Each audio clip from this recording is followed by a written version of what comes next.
Mainit na balita. So ito, kung sabihin ng Presidente, poverty incidence rate will be down to 9% at the end of his term. Yun ang sabi. That's But, that's yes. the But that's the goal. the starting point is 22%. If the DSWD figures are to be believed, mali. It should be 30%. Then how can he bring it down to 9% at the end of his term? Mr. President. Kaya yung plano niya sa 2028, by the time the President exits, 9% na lang daw, single digit na daw ang poverty incidence rate. Kawawa naman kung hindi talaga ma-achieve because he assumed 18 or 22% ng assumption. I'm getting the MTFF assumptions, Mr. President. Your success will be measured against your promises.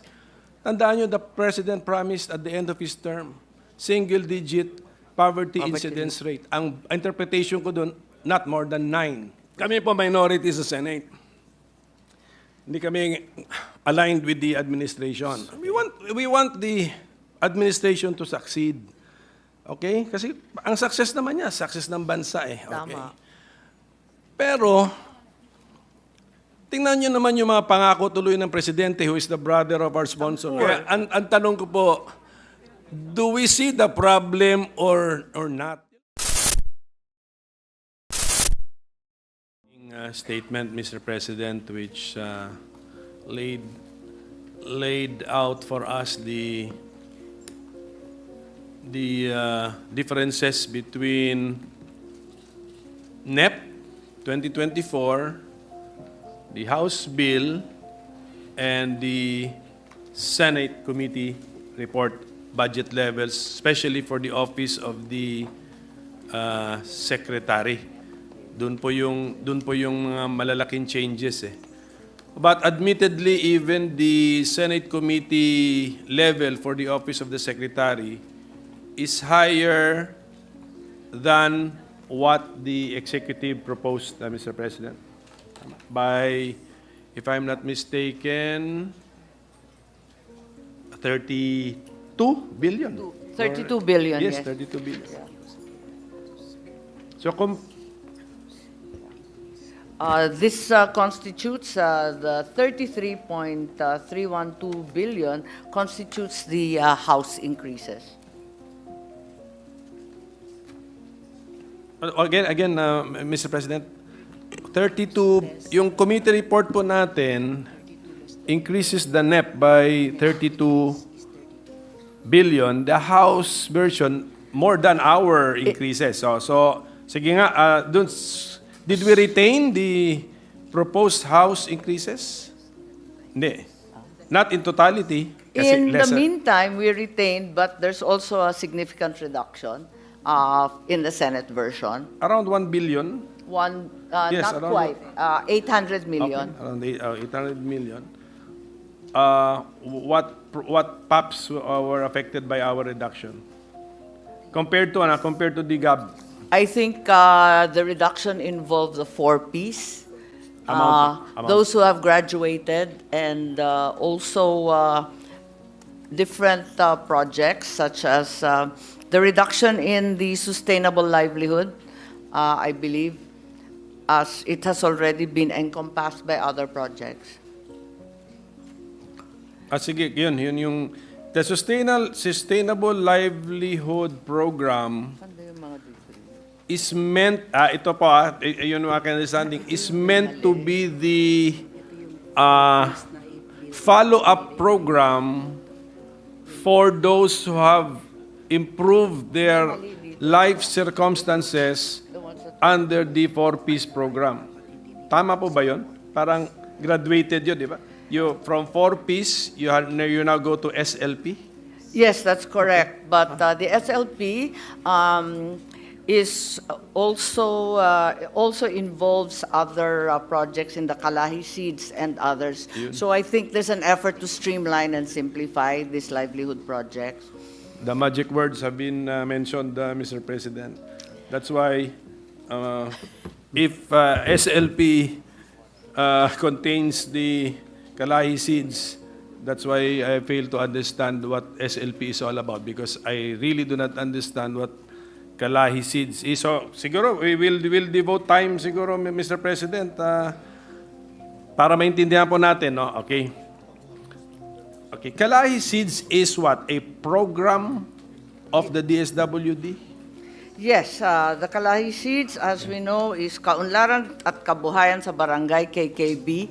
And this was a program that started in the early 2000s. First, it was foreign funded. As we recall, there were OS-aid grants derived by then Secretary Gloria Macapagal Arroyo. So matagal na to, mga tira-tira na to. Yung iba rito, nanggaling sa foreign funded, sa World Bank, ngayon nag-a-apply na naman sa ADB. Yung iba naman, totally locally funded. So among the modalities, yung kauna-unahan, yung community-driven development. So there's a 500 million here na binibigay sa LGU to choose kung ano yung gusto nila. Whether it's an artisan well or a farm-to-market road, bahala yung LGU. So isa yung ganon. And then there's also the pag-abot na project, which is a reach-out project for street dwellers, which is also affiliated with another project of one of our colleagues, and that's the Balik Probinsya. Pag alis nila sa mga lansangan, dadalhin sila sa probinsya. So that's back-to-back, pag-abot at saka Balik Probinsya. Pagkatapos nito, meron tayong iba't ibang cash for work, which is derived from the 2022 APRO, yung na-extend natin dahil sa COVID, yung cash for work. Ito na naman yung mga persons with disabilities, may 300 million. For the graduates and college students who are unable to find work post-pandemic, may 1 billion dyan. And then there's a new pilot project called the Tarabasa Tutoring Program, which endows the tutor for a 20-day period, 2 hours a day, with a budget of 900 million. Hindi pa tayo natatapos dyan. Maliban pa dyan sa mga community-driven, meron pa yung projects nila sa former conflict areas. Eto na si Pamana. And yung Pamana projects, they're all limited to the areas that were formerly insurgency afflicted. Tapos, may local, that's a local project. Finally, there is a PMNP. Ito naman, foreign-funded Philippine Multi-Sectoral Nutrition Project. Kasama na naman dyan yung supplemental feeding, pero ito yung foreign component. So labo-labo po to. Kaya nga parang nakita ko na parang the program wants to be a mini government, but ang main function is to extend assistance. Yan lang. Basta iba-iba kahit anong problema. Pero so if this is a program, sige nga, how long has this been a program of the DSWD? Huwag na muna natin pag-usapan yung components of the program, but as a program. I believe that this has been going on for over 20 years because I recall that Can we have the year? I think the DSWD should know the year. 2003. So this is a 20-year program, and in 2017, the minority leader himself initially proposed the Kalahi-KKB. I believe that seems to be on record as one of your initiatives, po. Well, I think I will disown that that initiative. I have no idea. I have no recollection, Mr. President, that I have understood this Kalahi program. So I would not have proposed that, Mr. President. I believe it has morphed since the time you initially proposed it as a community development program. If it's is this program intended to have a natural lifespan? Is this program to expire in the future?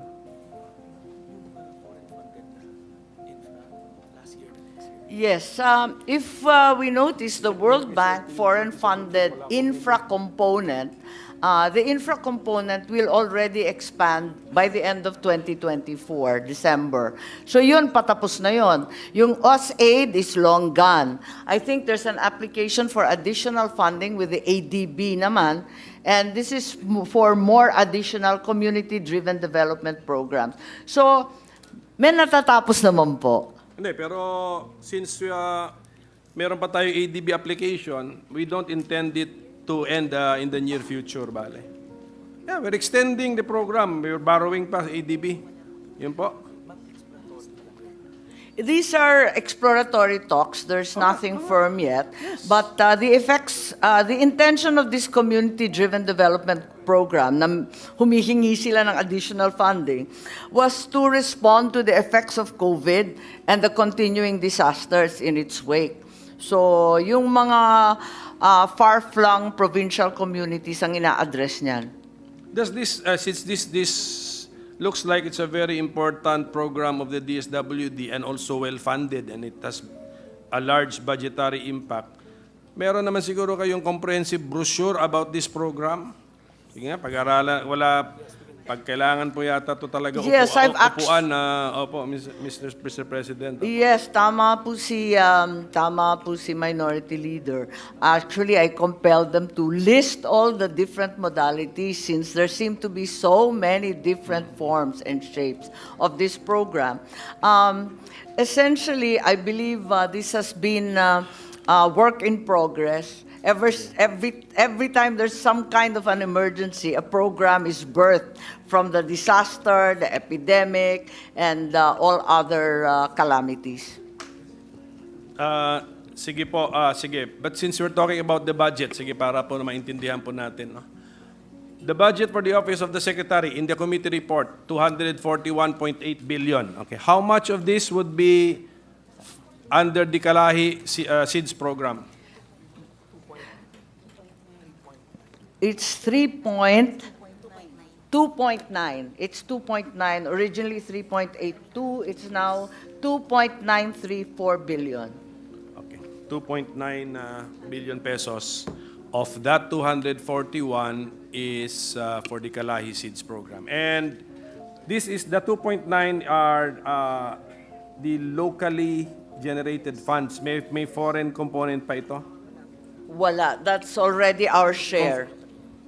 That's the breakdown I read earlier among the different projects like the Pag-abot, Balik Probinsya, Cash for Work, etc. That's all locally funded. Loan proceeds to be devoted to Kalahi? Yes. There's only one loan left. I think that's a 3.7 billion Okay. for additional financing of the post-COVID loan. Additional finance. And our counterpart and payment is contained in the unprogrammed section. So that's Yes, how much doon? the loan proceeds is Yes, it's 3.7 billion. Yes, okay. Unprogrammed po ito? Unprogrammed Yes, appropriation. it's right now in the unprogrammed, although there's a request that it be included in the GAA, given the delays and sometimes the uncertainty of unprogrammed Okay. items. If this item in the unprogrammed appropriations to the tune of 3.7 billion, should it be released? Okay, may possibility naman ma-release yun. Oo naman. So, I will add this to the 2.9 billion. So, 6.6 billion ang ating Altogether. budget for Kalahi-CIDSS. Yes, Klaro? 2.9 plus 3.7. Sige.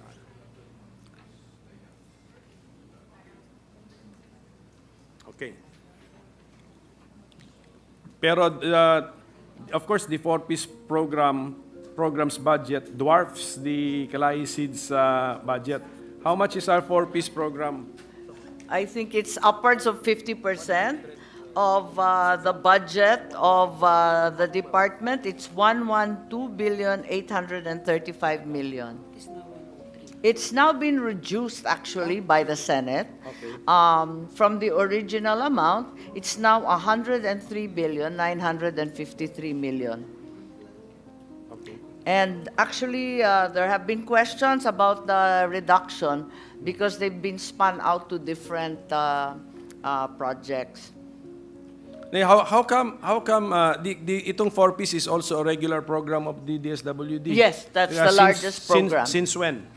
since 2007. I believe it started out as a pilot project, then was ratcheted up as Phase 2 and Phase 3.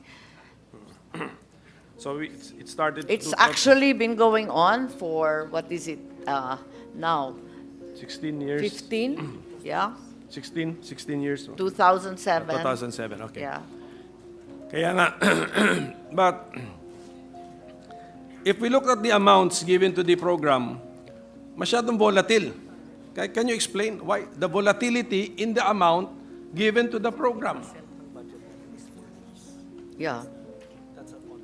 I think it's been a constant. It's always been roughly 50% of the DSWD budget. Parang ever since yan na talaga yung amount. Over time, it's always 50%. 1.4 million households constantly being serviced. 4.4 million households. They're the target households because that's so far what we can afford. Hindi, yung answer na it's always 50% of the budget, parang all the more naging arbitrary eh. So, it's just a formula, then we set aside the amount for a 4-piece program. What I meant when I said volatile, Yes. volatile kasi, for Yes. example, ngayon sa budget process, ang amount niya patalon-talon eh. 112 billion is was the proposal of the House or of the NEP. And then Senate version 103. We can just discard 9 billion, ganun lang ba yun? That's in the Senate version. Being that in our assessment, at least in the committee, there were quite a few had graduated or by natural circumstances became disqualified. Wala na silang minor children. So natanggal na sila sa listahan. And the exit strategy always is, pagkatapos na ng 4-piece, mag-sustainable livelihood and they can avail of other training programs. Doon ako interesado nga sa graduates eh, kasi if the program which is meant to assist the poorest of the poor or including the poor, ano ba itong programa? I think we have to say it's only the poorest of the poor because our cutoff is always at 4.4 households when we know for a fact that there are probably more who would qualify. There's a very large waiting list, particularly after the pandemic.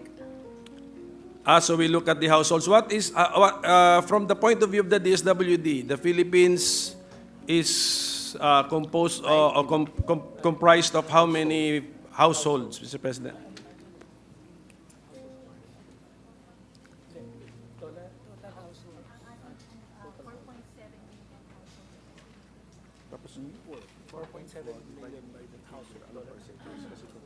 Sorry? Yes. Yes. Whereas DSWD is only able to service 4.4, the PSA states that there's a 4.7 impoverished household figure. So there's still a significant number that await some help. Yes, but if you talk about households, siguro the DSWD has an idea how many total households in the Philippines. Kasama Forbes Park. Yan ang tanong ko. Total. Yung total. Opo. Because they always deal with the poor. No, I think it's upwards of 20 million households. 20 million households. Oo. Pero dun sa 20 million, yung considered poor, nasa 6 million. Ang nasa survey is 4.4. Tama ba? Mali yung sinabi kanina. Mali yung sinabi kanina. Ayan na naman tayo, yung PSA, talagang pinapabalik natin bukas dahil yung pagdating talaga sa Okay. statistics, mali-mali tayo. Tama. So what is now the final answer? Yes, so it seems Pero Mr. President, ang kawawa si PSA, siya ang pinapabalik. Tama. Actually, di ba nagka-problema na tayo dyan kasi yung listahanan kung family versus household, tapos yung poverty thresholds, iba-iba rin kasi. Tapos ngayon, nasa CGMP naman tayo, iba na namang listahan yun. So in any case, apparently there are 20 million households recorded in the Philippines. 6 million are assumed to be poor. Assumed to be poor. 4.4 million are actually served by the 4Ps program. From the point of view of our policymakers and program designers in the DSWD, 6 million households you assume them to be poor. Yes. Tama? Yun po narinig That's ko. the finding of Assumed the to be PS. poor.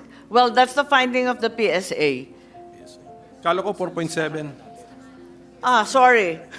Now it turns out it's not PSA to blame. Okay. It turns out it's the DSWD's own listahanan 3 that says 6 million are in fact poor out of the 20. Okay. Kaya ko tinatanong yun kasi nag-ratio percentaging ako eh. Tama. 6 of 20, 30%.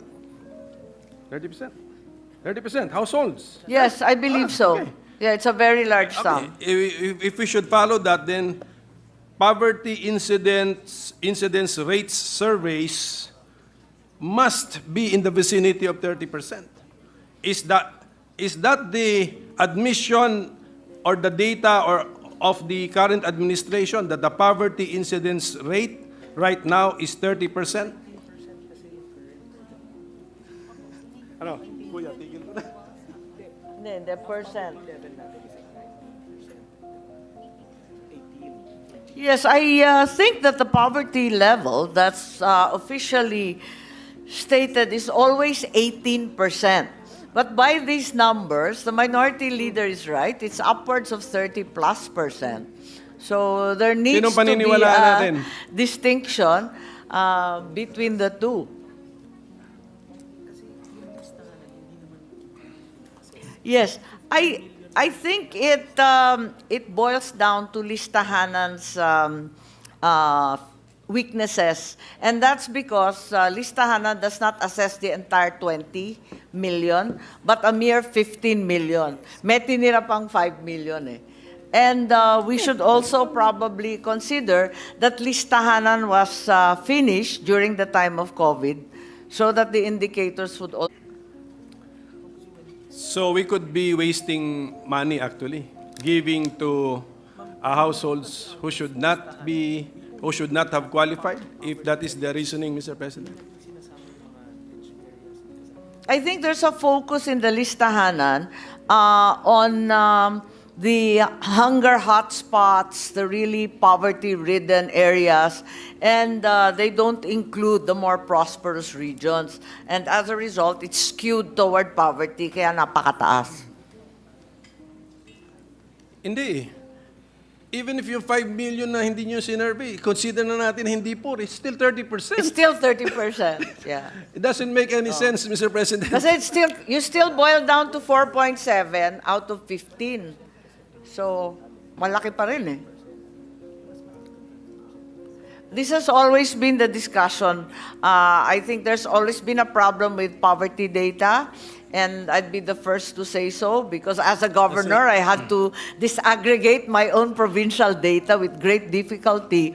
Dahil unang-una nga, iba yung household at saka family, tapos yung consideration ng poor, malnourished, and so on, paiba-iba. So, eto nga. Kawawa kasi presidente rin, Mr. Presidente. Sa SONA niya, he mentions figures eh. Yes, Kaya 18% nga. Pati unemployment rate, naki-question natin, tinanong natin ang doli. Mali-mali din ang mga figures. So ito, kung sabihin ng presidente, poverty incidence rate will be down to 9% at the end of his term. Yun ang sabi. But the goal. The starting point is 22%. If the DSWD figures are to be believed, mali. It should be 30%. Then how can he bring it down to 9% at the end of his term, Mr. President? So let's help the administration. We help the president by feeding him correct figures, or siguro may factual basis naman po yung ating mga figures, hindi lang siguro baka desktop or tabletop calculations lang po ito. Actually, I appreciate niyan the listahanan. Kaya ang assumption ko niyan, from the ground, sinuyod nyo po yung That's correct. ground. Kasi Yes, may mga kaya. pangalan yan eh. Oh. Hindi katulad ng PSA na sampling. Nagsasample rin yung listahanan, pero basically, as you said, it's derived from the ground. MTFF assumption. Then how come the administration does not use the 30% figure of DSWD, the more accurate figure? Kaya yung plano niya sa 2028, by the time the President exits, 9% na lang daw, single digit na daw ang poverty incidence rate. Kawawa naman kung hindi talaga ma-achieve because he assumed 18 or 22% ng assumption. I'm getting the MTFF assumptions, Mr. President. Yes, I think the idea or the strategy of the DSWD is to saturate the poorest barangays. So yung more prosperous are excluded in their listing, which probably bloats the poverty number to 30%. It Kasi does not- saturation of rural and urban poor yan eh. Secretary, with your people, it does not nga eh. That's my point. Even if we assume that the unsurveyed 5 million Are all rich. 30% pa rin ang, mas masama nga yung sinasabi nyo na 6 million of the 15 are poor. Ano na yun eh?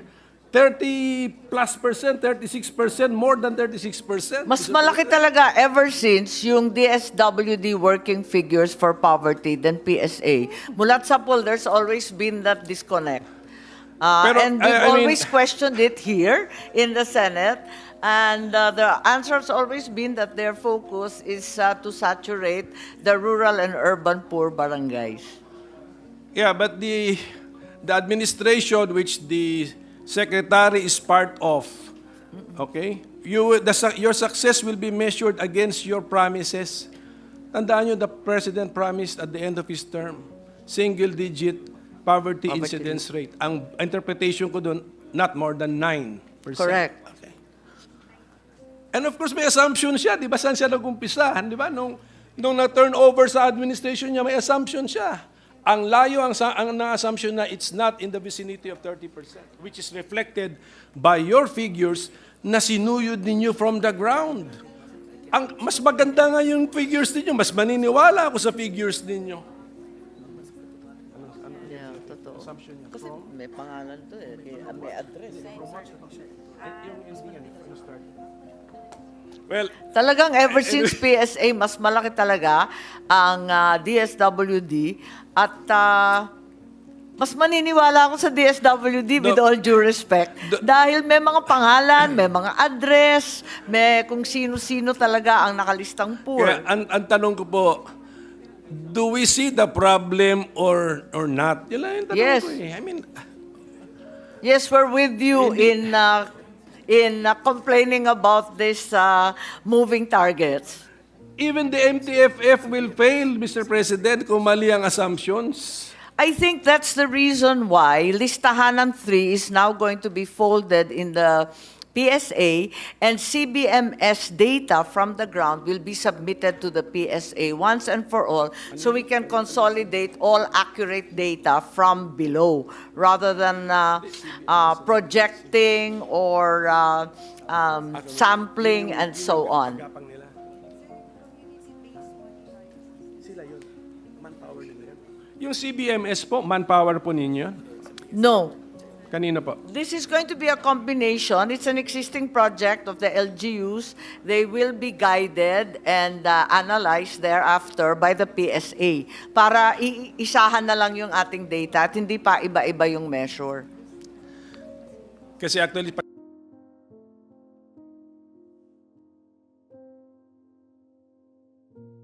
that listahanan used for any other programs of the DSWD, is that important for AIX, for example?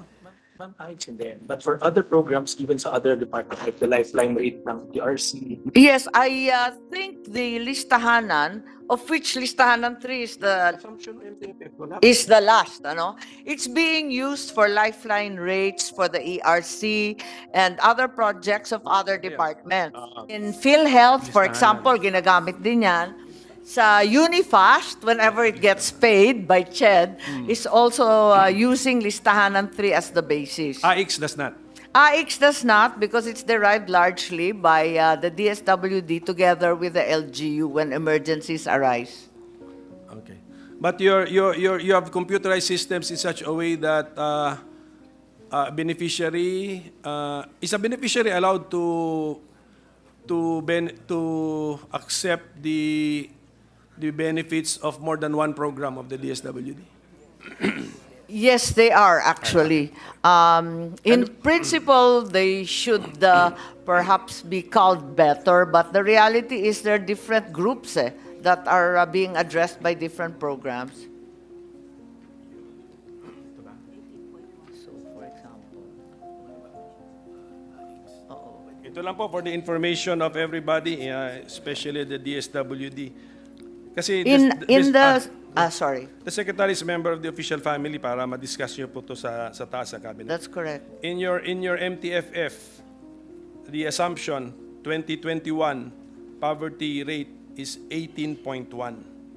Okay. Kaya malakas ang loob ng economic planners, ng official family, and of the President to commit that at the end of his term, 9% ang poverty rate. So, okay? So just, input na lang po natin yan sa planning po ninyo kasi Pero it's the same. It's the same. It's still way off. ito, at least we're talking to the President's sister, so, and who is I our don't know if sponsor. that, Madam, if that ito. helps the Madam, cause. okay. But May I think there's a great hope pinned on the CBMS actually consolidating data once and for all. Dahil as we know, yung PSA naman very undermanned din. And the 2020 census, as a matter of fact, was finished very late dahil nga sa COVID. So talagang may problema lahat ng datos natin. Kami po minority sa Senate. Hindi kami aligned with the administration. Okay? Sabi ko, ang tawag namin, we are critical cooperators. We want the administration to succeed. Okay? Kasi ang success naman niya, success ng bansa eh. Okay? Tama. Pero, tingnan niyo naman yung mga pangako tuloy ng Presidente who is the brother of our sponsor na I hope umabot on a Sunday lunch meeting sa kanya. Okay? 20 pesos per kilo rice. Right. Siyempre, binase niya yun on something. But if it was fed garbage in, garbage out, okay, ang plano sa energy, bago daw siya matapos ang kanyang termino, total household electrification. Sa hearing natin, magkano budget? 70 billion. Saan manggagaling? Di pa namin alam. Official Development Assistant. Sa housing. 6 million units, homes. Binabala sa 3 million. At the end of my term, 1 million a year. 1 year, more than 1 year now. Wala pa eh, na actual term. So inadjust na lang. 6 million housing units to be launched. Oh. I mean, and then the poverty incidence rate.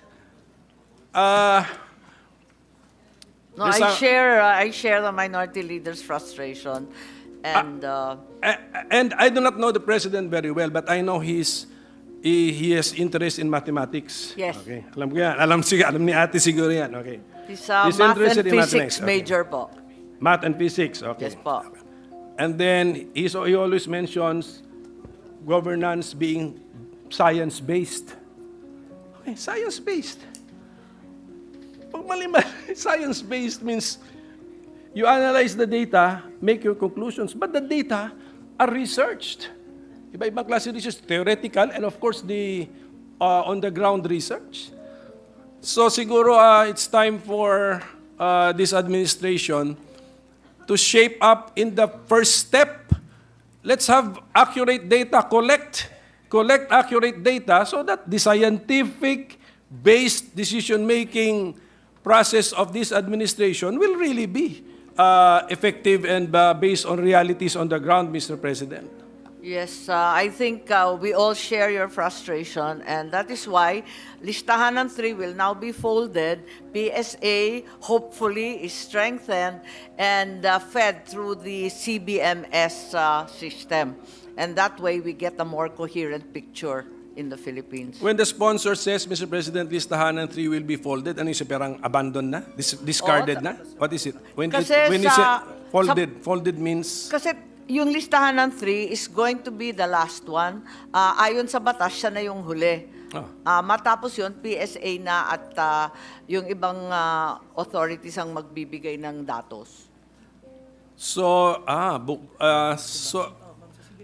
so Yeah. PSA has in its budget now the funding, Yan ang problema. the funding for the groundwork necessary to create another ang meron list. yung CBMS. Kasi ayon sa CBMS law, mag-umpisa na yung CBMS to gather with 679 LGUs, and the LGUs have funded it.